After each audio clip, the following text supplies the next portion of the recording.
I was a very successful banker, and drinking was part of my after-work activities. This went on for a number of years, and eventually one day I started to drink in the morning. If I wasn't drinking, I was thinking about how and when and how much, and I'd always be planning it. It was hard trying to sort of manage the chaos of my drinking and try to raise 2 children. One Friday night on the way home from work, I had a drink and I just thought, you'll never go beat this. I had nowhere else to go. When that doctor suggested these meetings, and I thought, well, you've got to try something. I called up the AA helpline, and somebody answered at the other end and sounded quite normal, bizarrely enough. He told me there was a meeting at a certain time. The thing that I said I'd never do, which was go to AA, was the only option left, and I was willing and I was ready, and I got myself to a meeting. I'm sitting here with my kilt, my Scotland top on, my Loch Ness Monster hat. I was a broken man when I walked in that door, so I got a warm welcome, and they didn't want to judge me, people wanted to help me. Oh, it was an amazing feeling. I'm pleased to introduce Tom, who's come along to share his experience, strength and hope with us today. Sharing of life accounts, if I can call them that, are an absolutely vital part of the recovery process for an alcoholic attending meetings. The urge to drink would come upon me, and it wasn't as though I was deciding to drink, it was like I was being notified that I was going to drink. As soon as people started talking, I identified, and I thought I was the only person that felt the way I did. Coming into AA at first as a young person, I honestly thought life was over, but I found that you could go to a meeting and see people more or less the same age as you talking about being happy, joyous and free in recovery.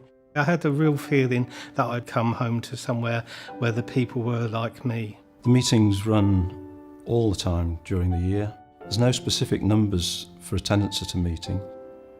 I knew from that first meeting that I was in the right place, and I walked out of there feeling lighter than when I walked in. My name's Mickey, I'm an alcoholic. Hello, Mickey. The anonymous feature of AA is very, very important to me. AA is a safe place. It's somewhere where you can share openly and not be judged for it. It costs nothing to attend an AA meeting, and the only requirement of membership of AA is a desire to stop drinking. The message is that you work the steps and you get the recovery and you can have the life beyond your wildest dreams. That's a simple message, you work the steps, you find God, or a God of your understanding, and that's what I have to carry, not that Wallace is this amazing person that knows more than everybody else, and I had to get that deflation, I met someone who was going to AA. I'm an atheist, so I'm glad I spoke to him first, because he was able to explain to me, the steps, and when they talk about higher power, it can be whatever you want, which was great. One of the things that was suggested to me very early on was that you have a sponsor. A sponsor is someone who's been through the 12-step programme themselves.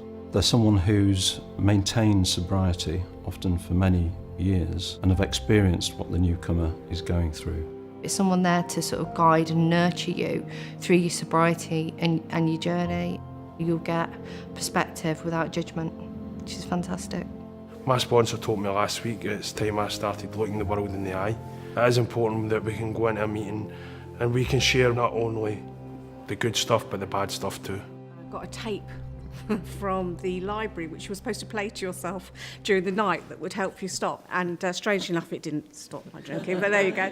AA has an impressive record of success over many years in helping the suffering alcoholic become sober and to remain sober. My life was completely changed, completely and utterly, profoundly changed. Like being asked to be godfather and best man at weddings, I only got that because of what AA's given me to kind of make those changes in my life. Being able to come into a place and be open and honest about how you feel, how you've behaved, and not being judged, and actually other people identifying with you, took the shame away. My daughter will trust me with my grandson, which that is a miracle, and that's a miracle of AA. If there is anyone who I felt that would benefit from knowing that I was in AA, I wouldn't have a problem with them knowing that because of what it's done for me. I'm not ashamed. I've been given an illness and that's it, and I've been given the tools to deal with that illness.